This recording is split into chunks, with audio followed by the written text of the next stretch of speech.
მოგესალმებით, მგონი. გავედით აიში.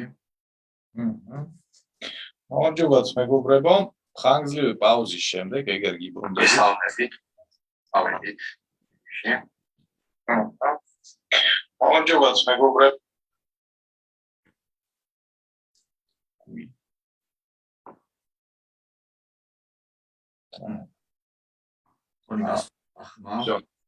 მე მგონი გასწორდა, კი, რაღაც ის იყო. აგვიანებდა სავით. ოკეი.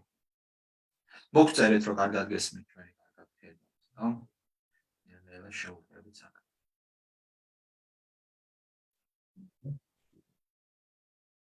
მეტად საჭირო როდო თემასთან ვისაუბროთ. დღეს თემაზე, რომელიც ვფიქრობ აქტუალურია ბევრი თემთაგანისთვის. ოღონდ შემთხვევაში არკვეული პროცენტი ადამიანებისთვის, იმიტომ რომ თემა ეხება მშობლობას და ეხება იმას, თუ როგორ შეიძლება შვილები გავსარდოთ. სწორად. მოკლედ დაგვიდასტურეთ, რომ მა ვიზუალი კარგად არის და დავიდეთ ეს თემას.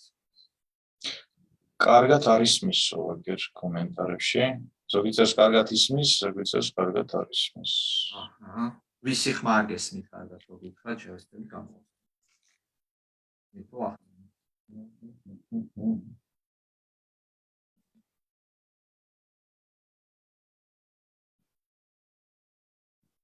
ნუ დავიწყოთ და ნელ-ნელა მიდია გასაგებ. საინტერესო თემა, საინტერესო სტუმარი ყავს ეგერ ძალიან, საინტერესო და საყვარელი და რომლის დანახვაც ყოველთვის გვიხარია, ასე ვთქვათ, ჩვენს უფრასთან. ხო და ვისაუბრებთ იმაზე, როგორ გავხდეთ უკეთესი მშობელი.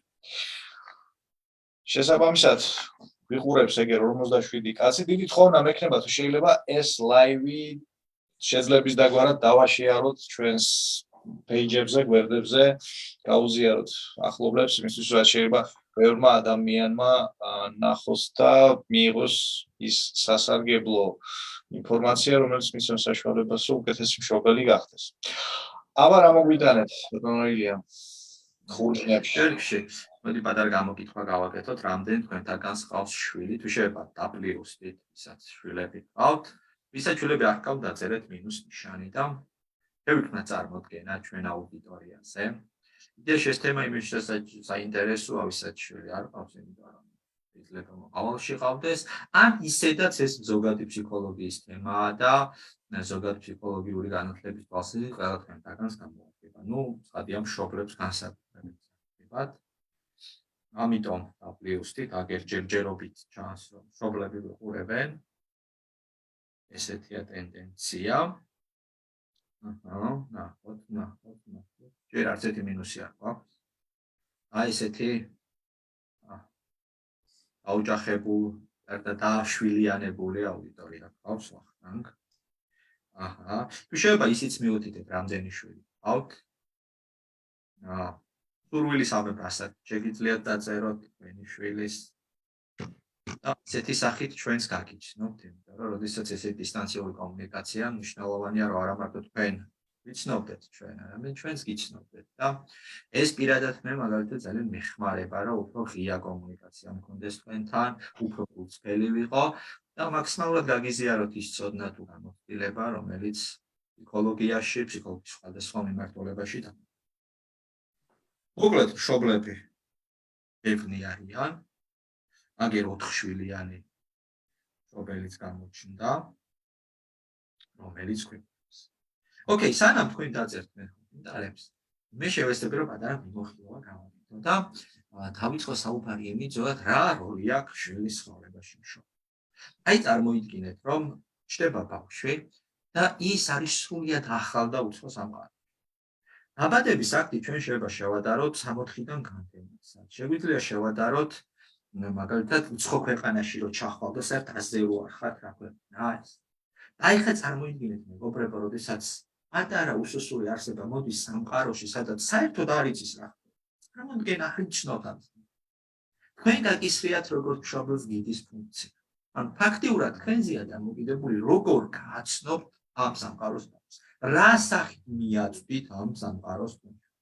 მაგალითად, თუ კი მშობელი არის პირობითად ობსესიური ტიპი, ხო? რომელიც ძალიან დეტალებზე ორიენტირებული პერფექციონისტია, უნებრივია ის ბავშვს სამყაროს როგორ მიაწვის მიკრო დონეზე.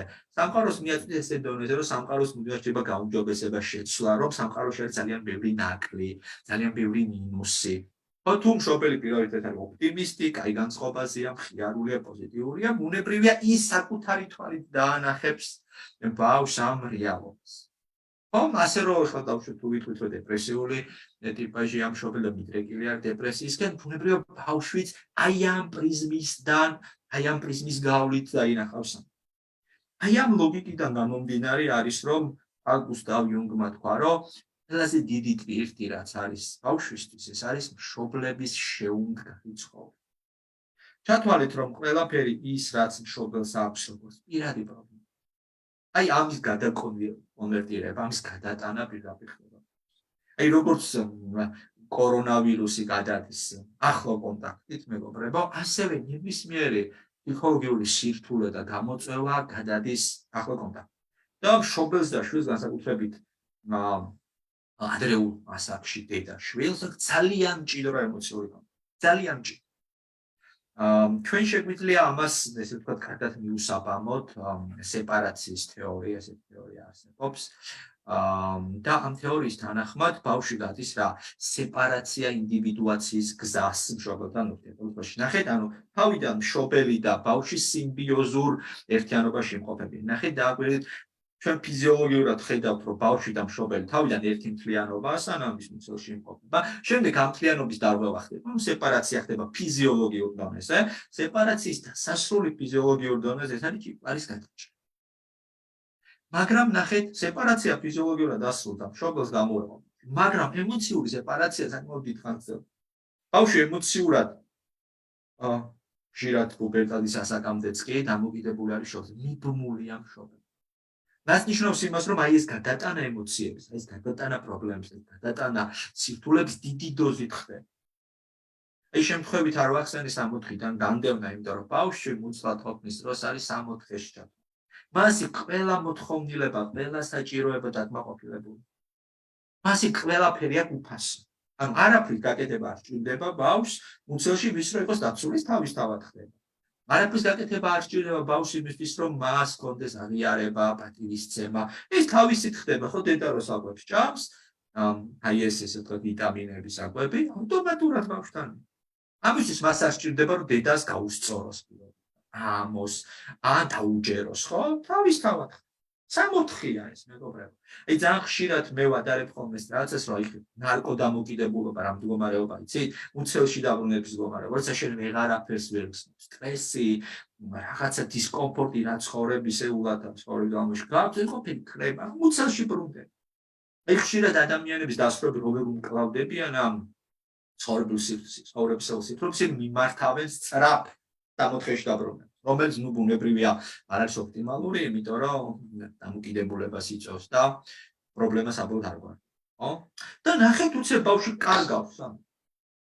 მორჩა, ის გამოვიდა, დედამიწაში ჩამოვიდა და მისი პირველი რეაქცია რა არის? იღილი. ის გრძნობს დისკომფორტს. ის გრძნობს 60-ის დაკარგვით გამოწვეულს და მას რა სჭირდება? ახლა სჭირდება რომ გაიაროს ადაპტაცია დედამიწას. სადაც უფასოა, არაფერი აღარ არის. სადაც უსაფრთხოება უნდა მოიპოვოს, სადაც სიყვარული უნდა მოიპოვოს და დაიფსახოს. სადაც პატივისცემა გარკვეული ქმედებებით არის განპირობებული და არა თავისთავად. ნახეთ მეგობრებო, აღმზრდელობითი პროცესი არის დაეხმაროს მშობელი ბავშვს 60-დან განდევნის შემდეგ ადაპტირდეს მიწაზე. მან ისწავლოს ამ ყველაფრის მოპოვება, რაც მანამდე უფასოდ ჰქონდა. აი თითქოს სამყარო მას აჩვენა, რომ აი არსებობს აი ეს სიკეთეები, რომელიც ახლა გაქვს. ჰოპ, უცებ აღარ არის ეს სიკეთეები, ახლა უნდა იშრომო იმისთვის, რომ ეს გქონდეს. ნახეთ ახლა მთელი მშობლის გამოწვევა ამაშია, რომ მან და ახლა გავითვალისწინოთ, რომ მშობელს თავისი ჯაზი აქვს, ხო, იქ თავისი პრობლემები აქვს, თავისი რთულეები აქვს, თავისი ჩელენჯები აქვს. და აი ამის ფონზე მშობელმა უნდა შეძლოს რომ ბავშვს ასწავლოს, როგორ დამკვიდრდეს იქ, სადაც ყველაფერი ფასიანი. როგორ გაიდგას ფესვები და როგორ ისწავლოს საკუთარი მოთხოვნილებების დააკმაყოფილება. როგორ მიიღოს სიყვარული, როგორ მიიღოს პატივისცემა, როგორ შეიქმნას უსაფრთხო გარე. დააკვირდით მეგობრებო, რამდენადაც სწორედ იმალურად იქცევა მშობელი, იმდენად კარგად გამოსდის ბავშვს და შემდეგ უკვე დასრულს ამ ყველაფრის მიღებას ამყაროს.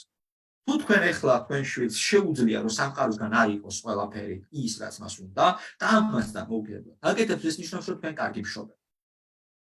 თუ თქვენი შვილი არის დამოკიდებული, მიბმული, არ არის რეალიზებული, არ არის ბედნიერი, არ არის კმაყოფილი, ანუ მან სამყაროსგან ვერ მიიღო ის რაც სურდა. ეს ნიშნავს რომ რაღაც ხარვეზები იყო ასის დროს. ანუ თქვენ გიდმა ვერ აჩვენეთ მას სწორი გზა. ნუ ცხადია, როდესაც ადამიანი იზრდება, მას აქვს უკვე იმის საშუალება, რომ ის შეცდომები ბჭყალებში რაც მშობელმა აზრის პროცესში დაუშვას, თვითონ გამოასწოროს. ხო, ამიტომაც დავდივართ ხო დასრულებებს ფსიქოთერაპევტთან, დავდივართ სხვადასხვა ტრანსფორმაციულ ტრენინგს. რატომ? რას ვაკეთებ ამ? ამ დროს ჩვენ ვცდილობთ გამოვასწოროთ ის, რაც მშობლებს შეეშალა. მოდი კიდევ უფრო კონკრეტულად გავიარეთ, როგორ ხდება ეს პროცესი, რომ მშობელმა შეიძლება მარცხნივ ან მარჯვნივ გარკვეულ გადაცდომები ჰქონდეს მას აზრის პროცესში, რაც ნიშნავს იმას, რომ ბავშვი, ისე ვთქვათ, თლად ჯანსაღი ფსიქიკით ვერ იზრდება. ხო, აქ ჭყალებში, იმიტომ რომ სიტყვა ჯანსაღი აქ ძალიან პირობითია, იმიტომ რომ 100%-ით იდეალური ვერავინ ვერ იქნება ბუნებრივია, რატომ? იმიტომ რომ ჩვენ ჩვენი მინუსებით შემოვდივართ ახლის პროცესში, ამიტომ 100% იდეალური მშობელი ვერავინ ვერ იქნება, მაგრამ მეტნაკლებად ყველა შეუძლია რომ იყოს ესე ვთქვათ შეძლოს რომ ბავშვს მისცეს არის რესურსები და უნარები რომ მან შეძლოს საკუთარ საჭიროებს დაგმო. ხო? ნახოთ ახლა რა არის თავი შეცდომები, რასაც მშობლები როგორც წესი უშვებენ ახლის. პირველი და უმთავრესი ეს არის რა? ჰიპერმზრუნველობა. როდესაც მშობელი არის ბევრი. აი რა ხდება ამ დროს ნახეთ? ბავშვი გაჩნდა საჭიროებები აქვს, მას უნდა რა? უსაფრთხოება, ხო? ნახეთ ახლა აქ როგორ ხდება, თავიდან მას არ შეუძლია რომ თვითონ უზრუნველყოფს საკუთარ უსაფრთხოებას, რომ პატარა და უსუსული. აქ მშობელი საჭირო იყოს ბევრი, ხო? დიდი დოზით არის საჭირო მშობელი ჩართულობა. მშობელი აჭმევს, მშობელი ბანს, მშობელი უცვლის, მშობელი აძინებს. ანუ ყველა საჭიროებას უკმაყოფილებს მშობელი. მაგრამ დააკვირდით, ბავშვი ნელ-ნელა იზრდება. რაღაცების გაკეთება მას შეუძლია. აი აქ არის ხაფანდი, ნახეთ, ხშირად მშობლები აი ბავშვს რო თავად შეუძლია გაკეთება, ამის საშუალებას ბავშვს არ აძლევს. ისინი ერევიან და აქეთ უკეთებენ. მას ვისაც შეუძლია თავად გააკეთოს. ვერ შეუძლია თავად ჭამოს, მაგრამ ხელი დაჭიმენ. შეუძლია თავად ბავშვს გადაწყვიტოს ცხელა თუ ცივა, მაგრამ არა მოიცვი არ გაცი. შეუძლია თავად წამოდგეს. მაგრამ არა მშობელი აყენებს. ნახეთ ამ დროს რა ხდება. ბავშვი ჩდება განცდა რომ მე უსუსული ვარ, მე არ შემიძლია ჩემით გავაკეთო. მე მჭირდება გვერდით ვიღაცა დიდი და ძლიერი, რომელიც მომიგვარებს, რომელიც გამიკეთებს. ეხლა რა ხდება, როგორ გრძელდება? აი რა გზავნილია ეს ბავშვის დიდი. ეს არის გზავნილი, რომ მე ყოველთვის ვიღაცა ჩემზე დიდი და ძლიერი უნდა ვეცე. მე რომლის დაქვემდებარებაშიც შვიდად და უსაფრთხოდ ვიცნობ. და გადის წლები, ეს ადამიანი იზრდება და ეძებს პირობითად, ხო? უნდა ფულიანი პარტნიორი, რომელიც მუდმივად მის საჭიროებებს დააკმაყოფილებს და ყველაფერს მოუყვება. ან უნდა ძლიერი ტიპი, რომელიც მას ფიზიკურად გაიცნობს. ნახეთ, დააკვირდით, ის არის დამოკიდებული სხვაზე. მისი ცხოვრება მის ხელში ვერ არის. მისი კარგად ყოფნა დამოკიდებული იმაზე, რამდენად გამომართლებს და შეხვდება მართლა ესეთი ტიპი. ან შეიძლება გამართლებამდე არ მიდგეს საქმე და მას დაჭირდა ძალიან დიდი ფასის გადახდა იმის რომ ესეთი ადამიანი ყავდეს გვერდით. ვინც მოუგვარებს, ვინც გაუკეთებს მუდმივად, ვინც რაღაც საჭიროებას დაუკმაყოფილებს. ნახეთ, ამ დროს მშობლის ამოცანა რა არის, რომ მან გაზარდოს მეტნაკლებად თვითკმარი ტიპი. რა არის თვითკმარობა, ხო? მე შემიძლია მივხედო ჩემ ცხოვრებას. მე ვარ გამოუკიდებელი ადამიანი. აი მე ვარ აი წარმოიდგინეთ, რომ ადამიანი არის ქვეყანა, ხო? როგორია კარგი და ძლიერი ქვეყანა? კარგი და ძლიერი ქვეყანა, რომელსაც საკუთარი ეკონომიკა აქვს, ნახეთ, ეს ფინანსებზე გადის. ეხლა ადამიანი, რომელსაც საკუთარი ბიუჯეტი აქვს და ამ ბიუჯეტის საკუთარ საჭიროებებს აწვდება. ხო? ერთი, ხო? მეორე ჯარი ყავს საკუთარი და ძლიერი ჯარი ვერავინ ვერ გაუბედავს, რომ მას ტერიტორია წააგოს, ხო? ანუ ის იცავს საკუთარ. ხო, ამის შემდეგ თავის კულტურა აქვს, ან ღირებულებები, ფასეულობები აქვს და ამას მიყვება და ამის ცხოვრება. აი იგივე ადამიანი. მაგრამ დასრულები რომელთა ცხოვრებაშიც იყო მშობელი ჰიპერდონეზე, როგორც წესი ჰიპერდონეზე ნიშნავს რომ მე ჩემი ჯარი არ მჭირდება აგერ დამიცავს. აქ არ არის. მთელი ბავშვობა ხო ისე ხდებოდა და მეც ესე. მე არ მჭირდება ჩემი ფინანსი, აგერ არ არის კაცო ჩაირმენ და ფაფას ამომიდა. ანუ ფაფა რა უკვე დიდი თუ ვარ, უკვე ამოტანილ ფაფას თვითონ გააკეთეს, მე ხელი რატო უნდა გავაკეთო. ახეთ ბავშვი ყველაფერს სწავლობს, ყველაფერი მის ცხოვრებაში რაც იყო, ამის მულტიპლიკაციას ახდენს. ანუ მას გონია რომ ეს გაგრძელდება. აი ადამიანის ფსიქიკა, უბრალოდ ექსელი ძალიან გავს ადამიანის ფსიქიკას. იმიტომ რომ ადამიანის ფსიქიკამ შექმნა, ადამიანის თურმა შექმნა. და არის ექსელში ეს ფორმულა, რომ თუ უჯრაში ჩაწერე 1, 2, 3 და ჩამოშლი, ის იგივე მიმდევრობას გაქვს. ეხლა ის გადავიტანოთ 10-ზე ნახეთ. დედა მაჭმევს, მამა მაცმევს. ფეხზე მაყენებს ბებია. ო, ძიძა რაღაცა გაკვეთილებს წერშებს.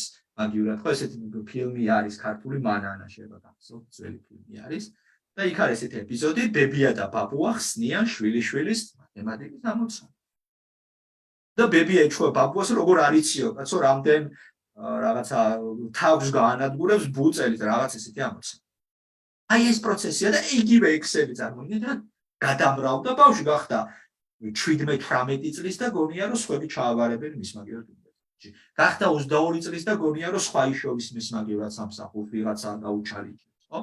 გახდა 30 წლის და ვიღაცა სხვა მოუყვანს სოლს და მოუგვარებს სოლთან პრობლემებს. მერე მის შვილებს მიხედავენ ვიღაცეების სხვები. და ასე მუდმივად სხვები არიან მის ცხოვრებაში და ამისთვის მას ფასის გადახდა უწევს მეგობრებო, უფასო ეს არ არის. ამისთვის მას რაღაცის გაღება უწევს. ხო, ეს ერთი მოდი ახლა პირველში დამიდასტურეთ, რამდენად არის თქვენს გარშემო ასეთი ჰიპერმზრუნველი მშობლები, რომლებიც ბავშვს მაგივრად რაღაცებს აკეთებენ. და რამდენად შეგიმჩნევია თქვენს გამოცდილებაში, თქვენს ცხოვრებაში, რომ ზედმეტი ხარ. სანამ თქვენ კომენტარებში დაწერთ, მე პატარა ფორმულას მივცეთ, როგორ უნდა განსაზღვროთ, სად არის ზედმეტი მშობელი და სად. ნახეთ, მარტივია ფორმულა. თუ ბავშვს შეუძლია თავად გაკეთება, იქ მშობლის ჩარევა არ არის. ეგრეთ წოდებული ხარაჩოს პრინციპს ვიყენებთ. აი ხარაჩოს ფუნქცია რა არის? რომ ის არის საფეხური, რომ შენ მიწდე იმას, რასაც შენით ვერ წვდე. დააკვირდით? და მშობლის ამოცანაც არის იყოს ხარაჩო. ანუ თუ ბავშვი ვერ აკეთებს, შენ ოდნავ ბიძგს აძლევ, ზევით წევ, რომ მან თავისით აიღოს. შენ კი არ იღებ დააძლევ, არ ხარაჩო ხარ. ნახეთ? თუ შეუძლია და შენ მონაწილეობ, ესე იგი ზედმეტი ხარ. ესე იგი აჩვევ იმას, რომ გაუკეთებ. მე მაგ წაიქცა, ხო? თუ დგება თვითონ ადრე. მაგალითად 3 წლის გახდა, შეუძლია ჭამოს. მაგალითად თუნდაც კონფლიქტი აქვს პატარა სკოლაში, შეუძლია თვითონ მოაგვაროს, ჩაერები შენ ზედმეტი. იგრძნოს მან, რომ მას აქვს რესურსი და პოტენციალი. იგრძნოს მან, რომ მას გამოუვას. იგრძნოს რომ მასში არის ძალა, მასში არის საშუალებები, ინსტრუმენტებია, რომ მინი გამოწვევები საკუთარ ცხოვრებაში. აი ამას გავაკეთე. ხო, ეს ერთი უკიდურესობა, ხო? მეორე უკიდურესობა ამის საპირისპირო. ანუ ჰიპერზრუნვის საპირისპირო უარყოფა. აი უარყოფა რა არის, იცით? ჰიპერზრუნვა თუ არის რომ მას შეუძლია და ვეხმარები. უარყოფა არის რომ მას არ შეუძლია და მე არ უწუდი დახმარების ხელს.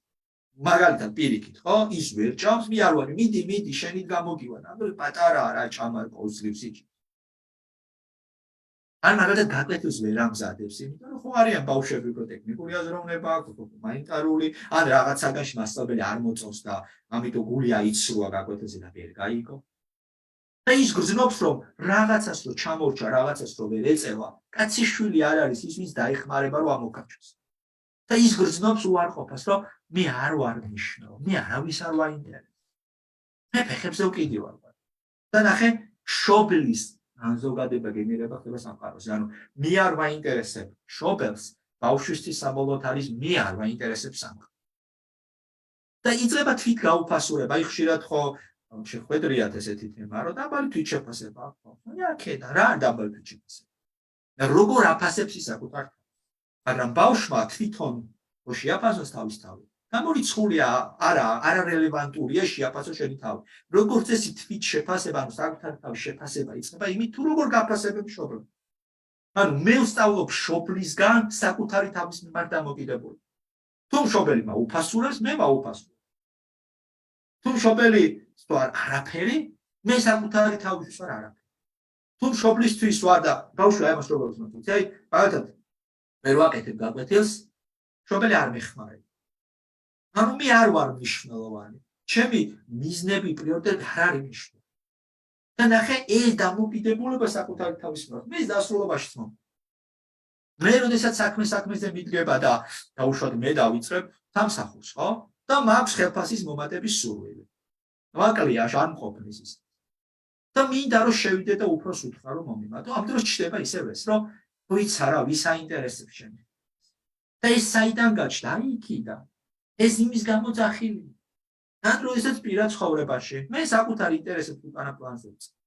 ცხოვრობ პარტნიორთან და ამ პარტნიორულ ურთიერთობაში მე საერთოდ. რატომ სად ვისწავლე აი ეს მოდელი საიდან წამოვიღე ურთიერთობაში მე შეიძლება არაფერი არ ვიყო. შევშობთან ურთიერთობაში გაჩნდა. არის კიდევ ერთი საინტერესო საკითხი. და ამ საკითხს ვია არასტაბილური მშობელი. რომელიც ფრუსტრაციას იწვევს. რა არის როგორი არასტაბილური? რა თანმიმდევრულია. ხან ესე იქცევა, ხან ისე იქცევა. აი მაგ ხო გინახეთ მშობლები, რომ ხან ბავშვს გადაყვება, ოცნის ეფერება, ეხმარება, ხარდამჭერია ძალიან, ხან პირიქით ძალიან კრიტიკულია, ძალიან უარმყოფელია ბავშვის საჭიროებების და სულ. და ბავშვი შოკშია, მან ვერ გაიგო. მან ვერ გაიგო რა დამოკიდებულება აქვს მის მიმართ სამყარო. ის მუდმივ არასტაბილურობაში იმყოფება. პროგნოზს ვერ აკეთებს, როგორ შეიძლება მოეცნენ. მაგალითად პირდებიან ერთს, აკეთებენ მეორეს. მამა პირდება, რომ ხვალ წავალ სასეირნო, საღამო მოვიდა, მამა არ ჩანს. და ბავშვი იმედგაცრუებული, ნახეთ, იმედი, რომელიც შექმნა მშობელმა, და ასევე მშობელმა გაუცრუა მას. ხო, ან ხშირად ესეთ შემთხვევაც არის ხოლმე, მაგალითად მშობელი ეუბნება ვინც რომ შენ არ მოწიო, იმიტომ რომ მოწევა მავნებელია.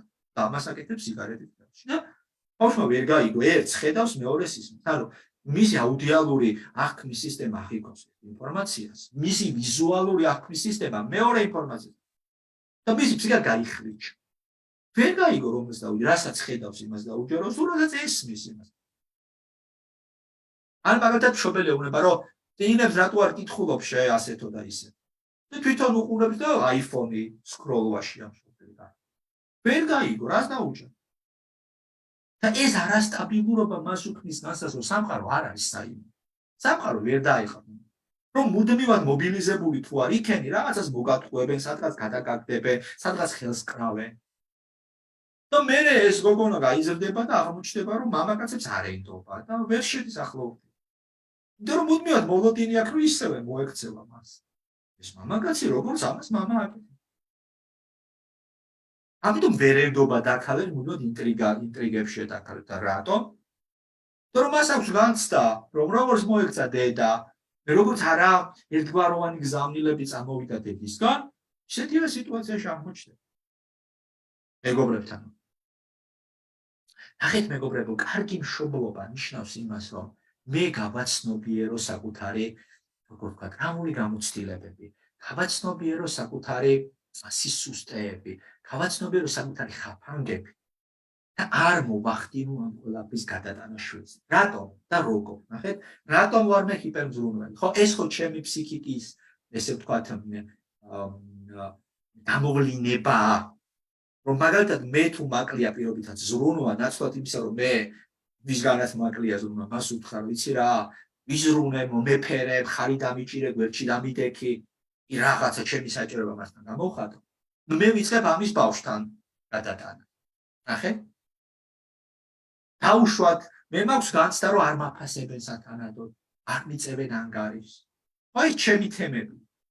მაგრამ ნაცვლად იმისა, რომ მე წავიდე თერაპევტთან ეს მოვაბარო, მე ვიწყებ ამის ბავშვთან გადატანა, ჩემი აგრესიის გადატანას ბავშვზე. იმიტომ რომ მე დაუბრაგებელი ცხოვრება მაქვს, მე ვერ ვასრულებ ჩემ ნათქვამს. იმიტომ რომ მე გაორება მაქვს, კოგნიტური დისონანსი, რასაც ეძახი. ერთი ნაწილი მეუბნება, რომ მავნებელია მოწევა და მეორე ნაწილი მეუბნება, რომ კაროჩე მიდი მოწიე მოდუნდი. ჭირს? ან ნებისყოფა არ ყოფილი დავანებო. ნაცვლად ამის დალაგებისა, მე ყველაფრის გადაპორტირებას ვაკეთებ. აი აქ ხდება ძირითადად. ამიტომ ფორმულა მარტივია. დაალაგე შენი ცხოვრება და დაალაგდება შენი ურთიერთობა. ეხლა ეს ძალიან მარტივი მოდელი მოგაწოდეთ ეხლა მე, იმიტომ რომ დრო შედარებით ცოტა. მაგრამ ნახეთ მეგობრებო, კიდევ უფრო რთულდება საქმე, როდესაც ჩემს ასაკობრივი თემები, ხო? ჩემს პუბერტატის ასაკი, ხოსაც ჰორმონების დონე ბავშვის მხრიდან იზრდება, მის ემოციური სისტემა გადაწყობას იწყებს, ახალ, ესე ვთქვათ, ახალ გასაქანზე და ახალ არეალზე. აი, რო წარმოიდგინოთ პუბერტატის ასაკი არის ბავშვი, ეს არის რომ ველოსიპედიდან ის გადაჯდა სატვირთო მანქანაზე. წარმოიდგინეთ და ამხელა სტრესშია, ხო, ამიტომ, თუ რაღაცა ახალ რეალობაში გაიჩიტა, სადაც ყველაფერს მანაირად. ეხლა ამ ყველაფერს ესეც დაუმატე. დაუმატე პირობითად 5 წლამდე სირთულეები და გამოწვევები, სადაც ბავშვი არის საკუთარი თავის გაცნობის ეტაპზე, საკუთარი ძალების აღმოჩენის ეტაპზე. სადაც მასთან უნდა რომ გვერდით ვიღაც ყავდეს, თან ავტონომიაც უნდა. ამ ყველაფრის ცოდნის გარეშე ძალიან რთულდება, რომ რაც შეიძლება ცოტა შეცდომა დაუშვოს. რთულდება ის, რომ ის კიდევ უფრო უკეთესი მშობელი. ამოცანა რა არის მეგობრებო? ამოცანა არის ორი. ვიცნობ ჩემ თავს და ამით მე ვახდენ პრევენციას, რომ ჩემი ვირუსები მას არ დაუსვა ეს ერთი. მეორე, მე ვიცნობ ბავშვის ფსიქიკა. და ჩემი ეს ცოდნა მეხმარება, რომ კიდევ უკეთესი მშობელი. ამ ორი პუნქტის თვალისწინებით მე მაქვს ყველანაირი საშუალება, რომ რაც შეიძლება ეკოლოგიური მშობელი ვიყო და რაც შეიძლება ფსიქიკურად ჯანსაღი და ჯანმრთელი შვილი გავსარდო. ეს იყო ის, რაც მოკლედ მინდოდა მე. კითხვები თუ არის, შემიძლია რაღაც დეტალები უფრო გავშალო და დავაკონკრეტო და დავასრულო.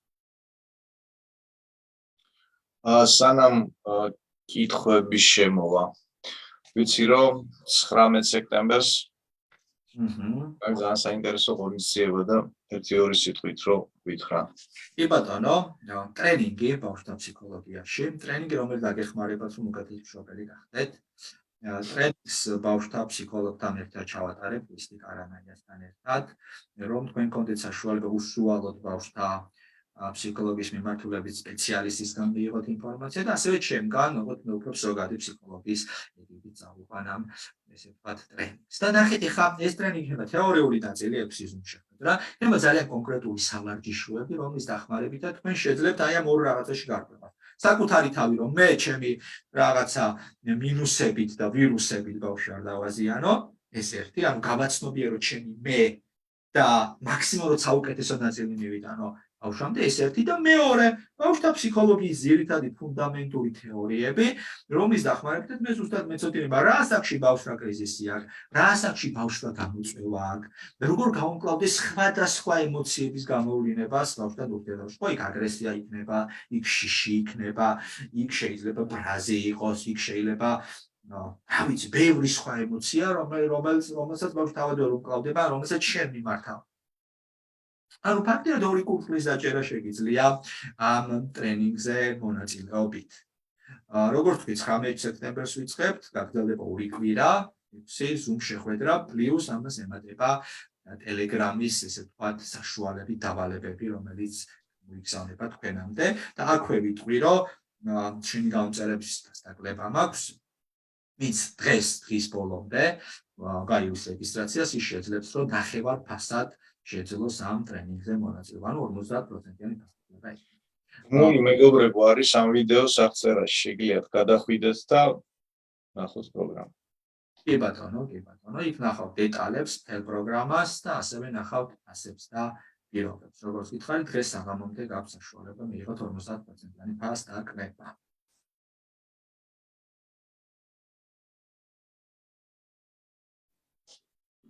ოკეი. საინტერესო შეკითხვა შემოვიდა, მრავალშვილიან ოჯახში ბავშვებს შორის აგრესიაზე რა სიტყვით? აჰა, კი ბატონო, მრავალშვილიან ოჯახში ბავშვებს აგრესია კონდეს როგორც აზმის მიმართ, ასევე მშობლის მიმართ. ნახეთ, აგრესიის ემოცია გამოხატავს რას? აგრე ეს ემოცია გამოხატავს სურვილს იბრძოლო საკუთარი საჭიროების დაკმაყოფილებისთვის. ნახეთ, მე მაქვს აგრესია მის მიმართ, ან ის მიმართ, რომ მან წამართვა რაღაცა ჩემთვის მნიშვნელოვანი. მაგრამ წამართვა მშობლის ყურადღება. ეს ძალიან ხშირად ხდება ხოლმე, როდესაც პირობთ 5-6 წლის ბავშვია და უცებ გაჩნდება პატარა დაანცმა და მას აქვს აგრესია მის მიმართ. იმიტომ რომ მთელი მშობლის ყურადღება გადავიდა მას. ნახეთ, ბავშვმა დაკარგა ის რაც ჰქონდა. აგრესია აქვს იმის მიმართ, ვინც მისი აზრით არის ამ დანაკარგის მისის. და უნდა გააკეთოს ამ დროს პრობლემა, ხო? და გააკეთოს შემდეგი, რომ ახსნობინოს ბავშვს, მიუხედავად იმისა, რომ ახალი პატარა წევრი გაჩნდა ოჯახში, ის მაინც მნიშვნელოვანი, ის მაინც ძვირფასი, ანუ მას საკუთარი ნიშა და ადგილი აქვს მშობლის გულში. რომ რამდენი ოჯახის წევრი უნდა დაემატოს ამ ოჯახს, შენ არ დაკარგავ იმ სიძვირფასეს, რაც ჩვენთვის შენ გაგაჩნდა. აი ამის გამოხატულება აუცილებელია. ხო, როგორ უნდა გამოხატოთ? ეს შეიძლება გამოხატოთ ვიზუალურად, ხო? ვაჩვენოთ როგორი ძვირფასია, ხო? ეს ნიშნავს იმას, რომ თუ მანამდე დაბადების დღის საჩუქარ სხიდულობდი, ახლაც უნდა უყიდო. თუ მანამდე პირობითად ახალ ფეხსაცმელს სხიდულობდი ხოლმე 3 თვეში ერთხელ, ახლაც უნდა. ანუ მან უნდა სიძვირფასე დაინახოს. გამოხატვა აუდიალურად, უთხრა, დაუშვათ, ხო, რომ იყვარს, რომ ძვირფასია, რომ შენთვის მნიშვნელოვანი. და გამოხატო კინესთეტიკურად, ხო, ანუ ფიზიკურად გამოხატო. ხო, თუ აქამდე ეხუტებოდი, ეფერებოდი, ეს პროცესი არ შეიცვალა. ასე შემთხვევაში ბავშვი დაიჯერებს, რომ ახალი წევრი მას არ ართმევს მის ტერიტორიას და ის არ კარგავს არაფერს იმით, რომ დაანცმა შეცი.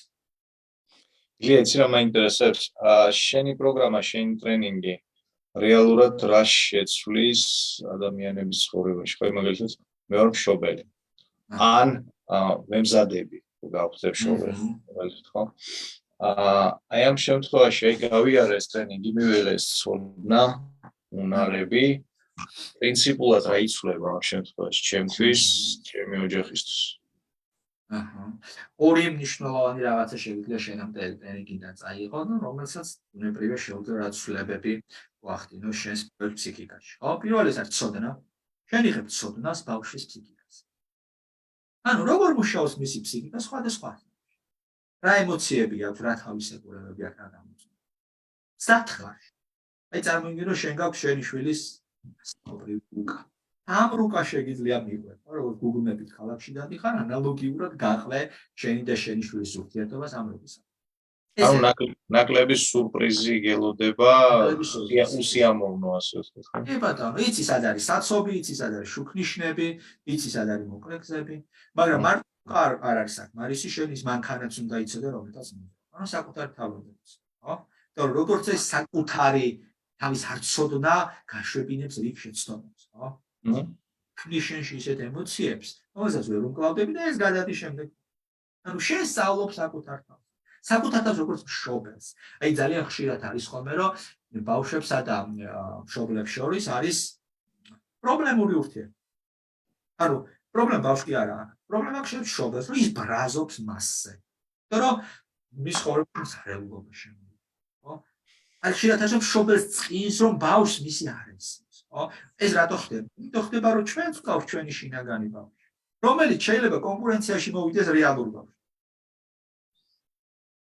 ეს თემა, ანუ შენ თუ შენ შინაგან ბავშვს არ იცნობ, ის ვერ შეძლებს რომ ითამაშოს შენ შვილთან. ნახე ჩვენი ამიტომ არ არის, რომ შენი შინაგანი ბავშვი თამაშობს. შენ შვილთან. კი არ ჩხუბობს თამაშს. აი როგორც შეიძლება დაძმა მიჩხუბოს, ისე შეიძლება შენ შინაგან ბავშვმა იჩხუბოს შენ შვილთან. ეს ძალიან გავრცელებულია. ეს მაშინ ხდება, როდესაც მე არ ვიცნობ ჩემ შინაგან ბავშვს, მის საჭიროებას ვერ ვაკმაყოფილებ. აი განსაკუთრებით ეს ეხება ვინც დაუშვათ ადრეულ ასაკში.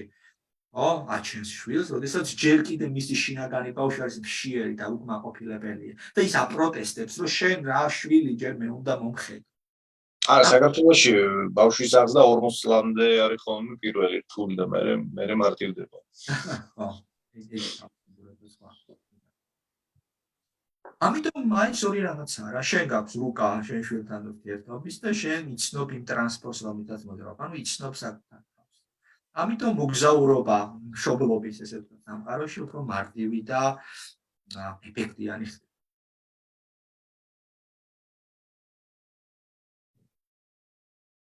ოკეი, აქვს კიდევ რაიმე შეკითხვა?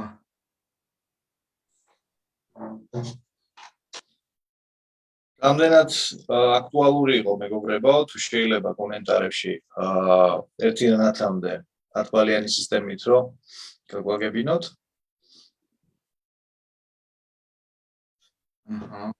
ანამ დაწერენ როგორ აუმაღლოთ მოზარდ შეფასებაო ასეთი შეგახსენებთ ჩემი გამომწერებისთვის ილიამ გავიგეთ საჩუქარი 50%-იანი ფასდაკლებით შეგიძლიათ მიიღოთ მონაწილეობა ამ ტრენინგში იმ შემთხვევაში თუ დღეს შეიძენთ ასე ვთქვათ ამ ტრენინგში მონაწილეობას საამისოდ ამ ლაივის აღწერაში უნდა გადახვიდეთ მულზე და ბუნებრივია სანამ ტრენინგზე ჩაეწერებით და მის საფასურს გადაიხდით, ყურადღებით გაეცადეთ პროგრამას, იმისთვის რომ დარწმუნდეთ, რომ ეს არის ზუსტად ის, რაც გჭირდებათ. და ჩვენი ამოცანა ამ შემთხვევაში არის, რომ მაქსიმალურად სწორი გადაწყვეტილება მიიღოთ, რა ეს ტრენინგს რომ დაასრულებთ და უკან მოიხედავთ, რომ თქვათ, რომ ნამდვილად აი ეს იყო ძალიან ღირებული დროის, ენერგიის და ასე ვთქვათ, ძალისხმევების ინვესტიცია. ანამ ვიწერენ უკავშირებს ესეთ შეკითხვა არის როგორ აუმაღლო მოზარდ თვით შეფასება ნაწილობრივ ვისაუბრე რომ მისი თვით შეფასება საიდან გაჩნდა ჩვენ თვით შეფასება თავისთავად არ გვაქვს ხო ჩვენ სწავლობთ სხვებისგან როგორ შევავხატოთ დაბალი თვით შეფასების საფუძველი უმეტესად არის რომ ჩვენთვის ძვირფასმა ადამიანებმა თავის დროზე შეგვაფასეს ნაკლები პარი იქ მშობელმა გამაკრიტიკა იქ მამამ რაღაცა მინუსზე მიმიტიტა იქ ბებიას რაღაც არ მოეწონა ჩემში იქ მე სკოლაში რომ მივედი მასწავლებელმა რაღაცა სხვანაირად მითხრა და ეს ყველაფერი რა შეიკრიბა და მე შემექმნა საკუთარ აი როგორც გაფუჭდა და დამდაბდა თვითშეფასება ისე ხდება მისი ამახა დააპდეიტება უნდა მოხდეს წარმოდგენის საკუთარ თავს ანუ მე ჩემ შვილს უნდა ვასწავლო და დავანახო მაშინ ძლიერი მხარები რაც არის მე რო ვანახებ ეს მისთვის გამოცდილება რომ არის ჩემში რაღაცა პლუსი მე მყავდა სხვა შორის ასე კლიენტი რომელსაც რაღაც ახალი წამოწყებების შემთხვევაში ცხოვრებაში სულ ჰქონდა შიში ეს მომზადების პერიოდი ჰქონდა ნუ გაცილებით იმაზე დიდი ვიდრე ობიექტურად იყო საჭირო და როგორ აკეთებ მეთქი ამას? აი, წარმოიდგინო შენაირად უნდა ვატორმუზებდე, მასწავლე რა. ხო და საბოლოო ჯამში გავარკვიეთ, რომ რაღაც შინაგანი ხმა მესმის, რომელიც მეუნება, რომ არ გამოგივა. აბა დახუჭე მეთქი ერთვარ, დახუჭე და ვისი ხმაა მეთქი და მამა ჩემი. ხო და ყველა საინტერესო იყო ის, რომ ეს ხმა ისმოდა ეს ზემოდან, ანუ ძალიან პატარა იყო და ის ზემოდან ადგა ბავშვობაში მოკლედ. აი ესეთი რაღაცეები ქმნის ხოლმე სხვა შორის თვით შეფასების დადაბლების ეფექტებს და ამის კორექცია არის თან ადვილი, ამიტომ ყველას გირჩევთ, რაც უფრო კარგად იცნობთ საკუთარ თავს ამ თვალსაზრისით, მით უფრო ნაკლებ ნაგავს გადაულოცავთ ფსიქოლოგიურ ნაგავს საკუთარ ტახტის მემკვიდრეს. აგარაკი დაუტოვოთ ჯობი ანდერძად ვიდრე ფსიქოლოგიური პრობლემა. ესეთ კომენტარიც არის მე ვარ და ჩემი ქმარი სულ ვიცავთ გვეშინია რომ არ დაეცდნენ რამე არ მოუღო. ახე ფაზა რომელიც შობის გამოდის ფრთხილად არ წაიქცე. და ეხლა წარმოიდგინეთ ადამიანი რომელსაც უნდა ახალი ბიზნესის დაწყება, ბიზნესის გაფართოება და ეს ხმა გაჩნდა. ფრთხილად ისე არ მოიდება. და მან გადაიფიქრა ახალი ბიზნესი.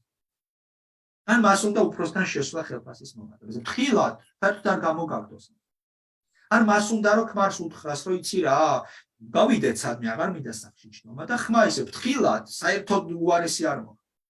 და ასე ხდება ხოლმე შემდეგ რომ ჩვენ ცხოვრებაში ნაბიჯებს ვეღარ ვყავთ, იმიტომ რომ თავის დროზე შიშები რაც მშობლებს ჰქონდათ, თავიანთი შიშები გადმოიტანეს ჩვენკენ, გადმოსხეს ჩვენკენ. ამიტომ აი თქვენ კლიენტს ჰქონდა არჩევანი. არჩევანი იყო არ მისულიყო თერაპევტი, არ მოსულიყო. ხო? და ამის პროექცირება დაეწყო საკუთარ შვილს. მაგრამ აი რა არის სწორი გზა რომ მიხვიდე უშველო შენ რაღაც. რომ აი ეს მძიმე მემკვიდრეობა არ გადავიდე შემდეგ შენთვის ერთ-ერთ ყველაზე ძვირფას ადამიანებს, ხო შენ შვილებს. მე კლიენტები მყოლია ფსიქოთერაპიაში თაობიდან თაობაზე. გადადის ერთი და იგივე ტიპის პრობლემებით, ან აღარც ახსოვს საერთოდ პირველ მიზეზზე საიდან გაჩნდა და ამიტომ ვერ აღიქვამენ, რომ ეს ურთულეთ ცხოვრებას. ძალიან განულია. ენა შეეჩვევენ რა. აი, ხშირად ამბობენ ხოლმე, რომ გადადის თუ არა გენეტიკურად რაღაცა პრობლემები, ხო? არ ვიცით გენეტიკურად გადადის თუ არა, მაგრამ ზუსტად ვიდრე ახსნით გადადის. აი, წარმოიდგინეთ, მეგობრო, COVID-ი ხო გადადის კონტაქტი. ეხლა წარმოიდგინეთ, რომ 100-ჯერ უფრო მეტი ემოციური კონტაქტი გაქვთ თქვენ შვილთან. და მთელი თქვენი ემოციური მდგომარეობა, შიშები, კომპლექსები, სირცხვილის ემოცია, ბრაზის აგრესიის ემოცია, ეს ხო მიდის მას. ეხლა წარმოიდგინეთ, თქვენ ამ ხელას დასულ ადამიანს გიჭირთ, რომ რაღაცა სტრესს გაუმკლავთ, ხო? რაღაცა შიშს გაუმკლავთ. ეხლა წარმოიდგინეთ პატარა ბავშვი როგორ უსუსური ამისინა, ის პირდაპირ ხლაპავს ამას, ის მისი ორგანიზმი ვერ ხარშავს ამას. მე მგონდა ესეთ შემთხვევა, რომ დედა-შვილი ტენტორიუმში იყვნენ და მე ჩემს მეწარმავლის მიმართ შიშს ვებრძოდი სამი. ცდილობდი გამყოლავებოდი და ცდილობდი გველთან რაღაცა დაახლოება, ჯერ შორიდან უყურე მე მიუახლოვდი, მე ამომიყვანეს და რომ მომიყვანეს ის ბავშვი გაოცებული, ესეთი გადიდებული თვალებით აინტერესებს, მოდის. მისთვის ეს არის ცოცხალი არსება, მეტი არაფერი. და ძალიან დაინტერესებული არანაირი შიშის განცდა არა. მოდის და მიახლოვდება მე, რომელსაც გველი ხო შემოული და ამ დროს ის მის დედის კივილი იქნა, მაიმე მოაშორეთ და ბავშვი დამფრთხარი გარბის. აი საიდან გაჩნდა შიში მასში, რომელიც საერთოდ არის. დედამ მოიტანა. დედა მასწავლა, წარმოიდგინე, ჩემი გამოცდილება იყო, რომ არ არის ეს საშიში რა. მიუხედავად იმისა, ცოტა მაინც მეშინოდა, რა ისერზე მქონდა შენ. არ არის ეს საშიში. მაგრამ დედა, რომელიც მის უფრო მეტი ავტორიტეტია, ეს ინფორმაცია განაახლა და შემოიტანა ინფორმაცია, რომ ეს ძალიან საშიშია, მოერიდი ამას. და გაიზრდება ეს ბავშვი, მასალად ექნება ხო ქვეწარმავლში. ისე რომ შეიძლება საერთოდ ვერც გაიხსენოს საიდან როგორ. და ეს მარტო ამ კონტექსტში არ ხარ ყველაფერს ეხება. დამოკიდებულებას აპირისპიროს ქეს. ხო? დამოკიდებულება სამსახურის კარიერის მიმართ. დამოკიდებულება საკუთარი ჯანმრთელობის მიმართ. როდესაც შენ ხედავ, რომ შენი შვილი ხედავს, რომ შენ უნდა ხოთქოთები მოწევაზე, დალევაზე, არაჯანსაღი ცხოვრების სტილზე და ამ დროს ამას აკეთებ. ბავშვი ხედავს, რომ შენ უნარო ხარ, მიხედო საკუთარ ჯანმრთელობას. ანუ შენ ყველაზე ძვირფას და ავტორიტეტული ფიგურა. ანუ ყველაზე ძლიერ ადამიანსაც კი მისმა, მაშინ არ შეუძლია გაუმკლავდეს ჯანმრთელობის პრობლემა. ანუ მე არ შემიძლია ამის კონვერტაცია როგორ ხდება. მე არ შემიძლია გაუმკლავდე ჯანმრთელობის პრობლემა. მე არ მაქვს ამის. მე ამის ყველობაში. მე გადავიდა ეს გამოცდილება. ამიტომ ჯერ კიდევ არის ხოლმე. იდეაში ყველა ეტაპზე არის იმის საშუალება, რომ აი ახლა დაიწყო, ახლა გამოასწორო, ახლა შეცვალო. და დამძიმების ნაცვლად გაუადვილო შვილს ადაპტაცია არსებულ რეალობაში.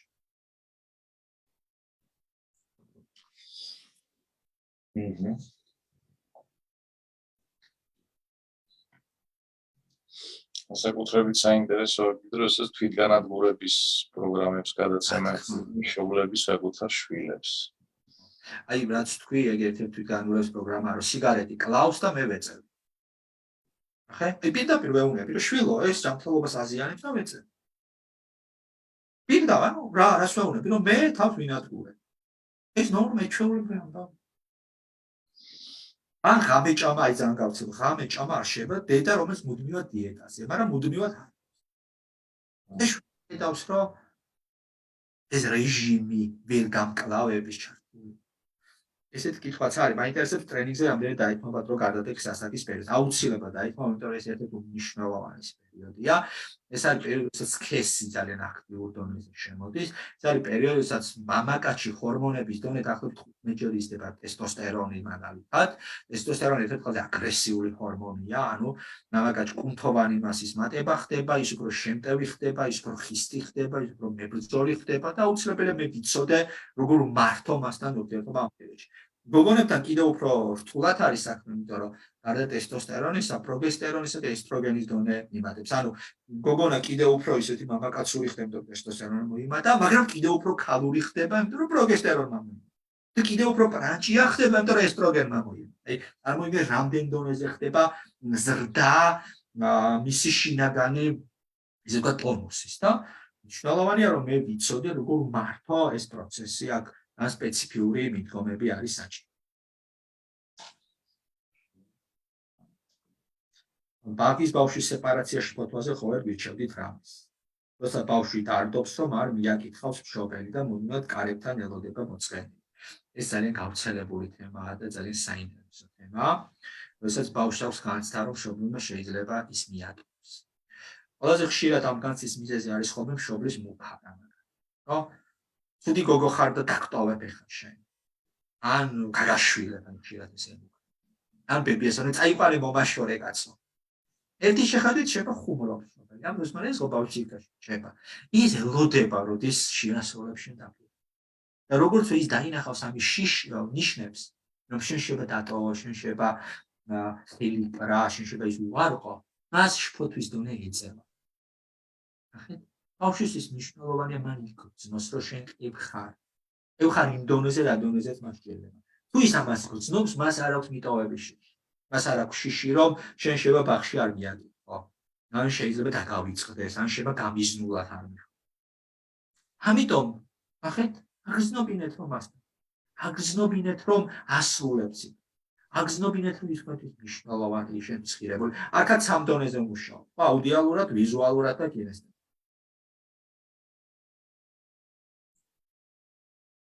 ძალიან ხშირად სხვათა შორის მიტოვებად ბავშვი აღიქვავს არა მხოლოდ ფიზიკურად წასვლას, არამედ შობს ავადმყოფობას.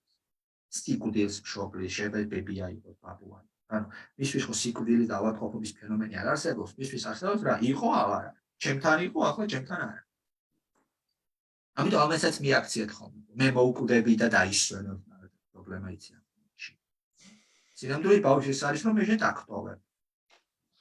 და დაგჭი ამით, იმიტომ რომ ცუდი გოგო ხარ, ამ ცუდი ბიჭი. ანუ აგრესიას გამოხატავს ამ მომენტ. ამ დროს რა ხდება, იცი, შინაგანი ბავშვი მისი ამბობს რომ აქ მე ვარ ბავშვი, მე მომხედე. ნუ მაიძულებთ რომ მე მივხედოს. მე მინდა აკეთო. ეს შინაგანი ბავშვი ეჩხუბება ნამდვილ ბავშვს, რომ შენი ბრალი არის, რომ მე არ მაქვს იმის დრო რომ მივხედო ჩემ თავს, ან სხვებს არ აქვს იმის დრო რომ მომხედო. ეხლა მე დააგჭი შენ ამის გამო, რომ სათამაშოს წაგარ.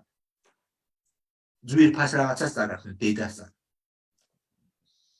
აი ეს არის კიდე საშინელება ბიჭს რო ელოდებიან და გოგო დაიბადება და რო არ ცვალავენ ან იმას ეს სერიოზული თემაა და სამწუხაროდ ძალიან გავრცელებული.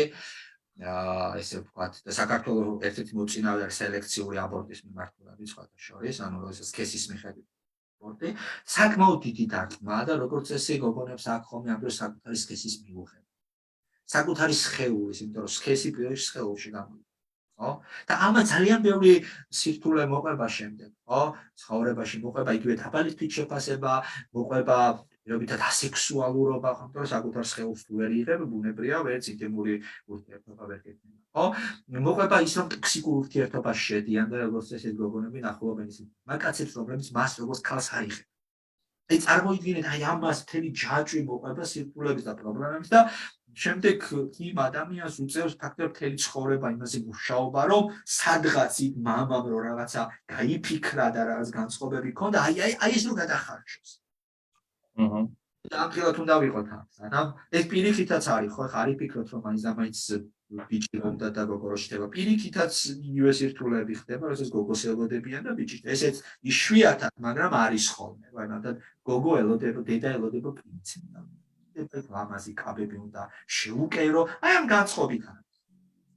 და ბიჭი. აქაც იგივე რანგის პრობლემები შეიძლება წავაწყო. აი ამ რაღაცებს თუ არ მივხედეთ დროზე, ძალიან გასაგებად მინდა რომ ჩამოვაყალიბოთ ეს მომენტი. შვილს ვართმევთ ყველაზე მთავარს და ყველაზე ღირებულს დროს. იმიტომ რომ აი ამ პრობლემებით შეიძლება იაროს 10, 15, 20 წელიწადი, სანამ საერთოდ მიხვდება რაშია საქმე და სულ იქნება საკუთარ თავში აი ამ რაღაცა ისე გაუგებარი პრობლემების ძიებაში და კარგავს ძვირფას დროს ყველაზე პროდუქტიულ ასაკს. და ასე 57 წლის ასაკში მე გამოიხედავს თვალებში თურმე აი ახლა ვიწყებ ცხოვრებას. ნუ კაია რომ მაგ ასაკში მაინც მაგრამ ნუ დავაკარგვინებ ჩვილებს დროს, აი ეს მინდა რომ გავიგოთ ძალიან კაფიოდ. ესე ძალიან მათემატიკურად რო გამოვთვალოთ, ნახეთ მეგობრებო, თქვენ ეხლა რომ ერთხელ მიხართ თერაპევტთან ან ერთ ტრენინგს გაივლით, ამით თქვენ შვილს აძლევთ საშუალებას, რომ მას არ დაჭირდეს შემდეგ 20-30 ვიზიტი თერაპევტთან და 7-8 ტრენინგ მოდულის გავლა. აი ასეთ დონეზე ხდება მოდულიზაცია. ანუ თქვენ ეხლა რომ თქვენსას მიხედავთ, რაღაცას ისწავლეთ, რაღაცას გაიგებთ, ალაგებ 20 ჯერ და 30 ჯერ ნაკლებ ესე ვთქვათ რესურსის ხარჯვა უწევს შემდეგ თქვენს უკვე დასწრულ შვილს რომ ცხოვრება დაილაგოს და მოიწეს. ასე ამას ჩვენ გვითხრეთ რას ვისმენთ დღეში 8 საათი. არქით მოკლედ მეგობრებო, მადლობა. და ხოვთ რომ 10 ბალიანი სისტემით შეაფასეთ მეგობრებო ჩვენ ლაივ ჩართვა. და მოკლედ შევხვდებით 19 სექტემბრიდან დღის ბოლომდე გაქვთ საშუალება რომ 50%-იანი პასტატები გაგებლოთ და მოდი მივხედოთ ჩვენ ცხოვრებას და გავხდეთ უკეთესი მშობლები. ჩვენი შვილები ამას იმსახურებენ.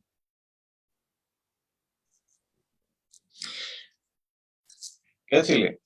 დიდი მადლობა საინტერესო ლაივისთვის. და მომავალ შეხვედრამდე. ხო, შეგახსენებთ ილიას ტრენინგის მული 19 სექტემბრის ტრენინგის მული არის ამ ვიდეოს აღწერაში აუცილებლად გადადით, ნახეთ. გაუზიარეთ მათ ვიზეთ ზუსტად იცით რომ ჭირდებათ ასე ვთქვათ მშობლური კომპეტენციების ამაღლება და შევხვდებით 19 სექტემბერს აგერ როგორც გითხრა ილია. That's Carlet.